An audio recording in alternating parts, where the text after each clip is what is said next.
I almost didn't take the Crestview account in the first place. The property manager, Donna, had called 3 different plumbers before me, and all 3 had ghosted her after the first visit. She didn't tell me that up front. I found out later from the building super who said it like it explained something. That place has a way of chewing people up, he told me. I laughed it off at the time. I should have listened. For 2 years I showed up whenever Donna called, sometimes at midnight, once on Christmas Eve in the rain, crawling through a crawl space with a flashlight in my teeth, because a supply line had blown, and water was already soaking through to the unit below. I knew that building better than I knew my own house. I knew which units had old valves that needed babying, which corridor had the pressure fluctuation nobody had ever properly diagnosed, which tenant would have coffee ready for me, and which one would stand over my shoulder the entire time asking questions. It was steady work, good money. I didn't think much about the politics of the place because that wasn't my department. Then one morning I found an envelope on my windshield with my license plate number written on the front. No name, just the plate number in blue ballpoint, like whoever left it had stood there, looked at my truck, and decided to address the letter directly to the vehicle rather than the person. That detail bothered me more than anything else in the envelope, and what was inside the envelope was already pretty alarming. $800 a month, parking violation, retroactive 60 days. I actually laughed out loud alone in the parking lot because the space I was parked in was the contractor's space. Donna had shown it to me personally on my first day, handed me a laminated card with the gate code, pointed at the row and said, "That's where you go." I still had the card.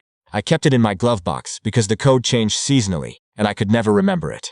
I thought this was some kind of clerical error, a new board member who hadn't gotten the memo, something that would take one phone call to untangle. Donna's voice, when I called her, told me immediately it wasn't that simple. She went careful in the way people go careful when they're already in the middle of something they don't want to explain. She told me the board president had filed a formal complaint and copied the regional director. I asked who the board president was. She said Patricia Gould. I asked who Patricia Gould was. Donna paused just slightly too long and said she was a newer resident who'd become quite involved. Quite involved. I wrote that phrase down on a scrap of paper for some reason. I still don't know why. What I couldn't have known then, and what completely changes the shape of this story, is that Patricia Gould had also called my biggest competitor the same week she filed that complaint. I found that out much later from a plumber I know who'd gotten a call from a woman at Crestview asking for rates and availability. He'd quoted her, said he could start the following month, and then never heard back. At the time, he thought nothing of it. At the time, so did I when he told me. It took me another 2 weeks to understand what that phone call actually meant. But I'm getting ahead of myself. I went to the next HOA board meeting because I had nothing to lose and wanted to see who I was dealing with. Patricia Gould was exactly who I expected and also nothing like what I'd imagined. She was precise, organized, the kind of person who color codes her agenda and still finishes early. The other board members had that slightly deflated quality people get once they've stopped arguing with someone and started waiting for meetings to end.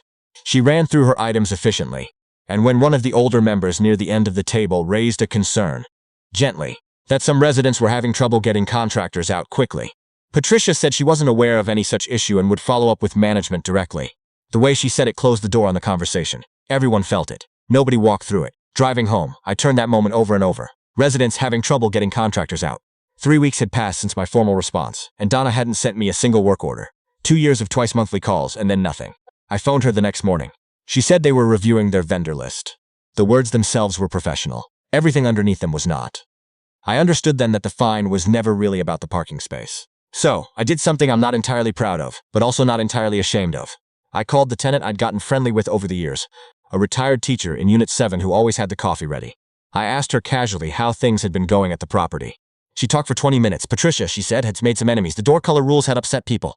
The holiday decoration policy had caused an actual screaming argument in the lobby in December. But here was the thing my tenant friend mentioned, almost as an afterthought. The thing that landed like a stone in still water. She said Patricia had also been asking around about who the regular contractors were. Not just me. All of them. The landscapers, the electricians. Asking residents what they thought of the service, whether they'd noticed anything unprofessional, whether anyone had ever felt uncomfortable. She'd been building something. I just didn't know what yet. The answer eventually came from the super, who had a talent for knowing things he probably shouldn't. He told me, with the particular satisfaction of someone delivering genuinely good information, that Patricia Gould owned a property management consulting firm. Small operation, but real. And one of the services she offered was vendor contract renegotiation. She would come into a community, audit the existing contractor relationships, replace them with vendors from her own preferred network, and charge the HOA a consulting fee for the transition. He said she'd done it at 2 other properties before Crestview.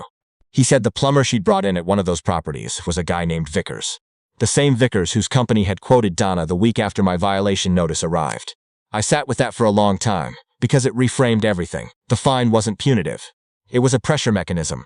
File a complaint, manufacture a dispute, make the existing contractor uncomfortable enough to walk away, then present a ready replacement, and collect the consulting fee. Clean. Almost elegant in a way that made me feel slightly sick to acknowledge. Here's what she hadn't counted on. Nobody in that building knew the infrastructure the way I did. Not Vickers, not anyone. There was a pressure issue in the East Corridor that I'd been managing with a workaround for 14 months, because the permanent fix required opening a wall, and the board at the time had approved the workaround to defer the cost. If you didn't know it was there, and you didn't know where the secondary shutoff valve I'd installed was located, and something went wrong on a Friday night, you were looking at significant water damage before you even got the right person on the phone. I wrote one letter. Not to the HOA, not to Patricia, to the regional director at the management company. I didn't mention Patricia's firm. I didn't use the word consulting or conflict of interest or anything that sounded like accusation. I just described the East Corridor situation in technical detail. I listed every emergency call from the past 8 months with response times. I noted politely that institutional knowledge of an older building's systems isn't transferable overnight, and the transitions during winter months carry elevated risk. I attached everything and sent it. 10 days of silence. Then Donna called and asked if I could come in Thursday at 4. I sat outside that conference room for 40 minutes.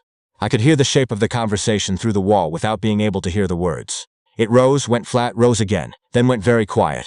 When Donna came to get me, her expression was the expression of someone who has watched something happen and is choosing not to have an opinion. Patricia was seated at the table. She was staring at her hands. The regional director thanked me, told me the fine was rescinded, told me the parking policy would be clarified in writing. I said I appreciated the resolution. There was a long pause and then I left. What the super told me afterward was that when the regional director had asked Patricia directly whether she had a professional relationship with the replacement vendor she'd recommended, the room had changed. I don't know exactly what was said. I know that Patricia Gould resigned from the board 11 days later, citing personal reasons. I know that the Vickers quote never went anywhere. I know that when I showed up the following Monday morning, Donna's work order was already on my phone before I'd pulled into the lot. I've thought about Patricia a lot since then. Not with anger exactly. More with something uncomfortable that I don't have a clean word for. Because she wasn't wrong that she didn't know me. She'd never watched me work. She'd seen a truck she didn't recognize and decided it was an opportunity. That's a fairly human thing to do. What she hadn't seen, because she couldn't have, from where she was standing, was a Christmas Eve in the rain, 11 p.m. On a Tuesday, the tenant in Unit 13 who would have come home to a destroyed ceiling. She'd been so focused on the transaction she was trying to build that she never looked at what she was actually dismantling. The laminated card with the gate code is still sitting in my glove box. The code changed again last month and Donna texted me the new one. I still park in the exact same spot today.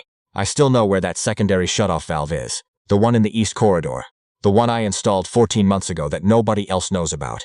Some mornings I pull in and think about how close it came, how a different version of this, one where I simply paid the fine and walked away, would have meant a contractor who didn't know that valve existed, didn't know what it was connected to, didn't know what would happen on a cold night if the wrong fitting failed.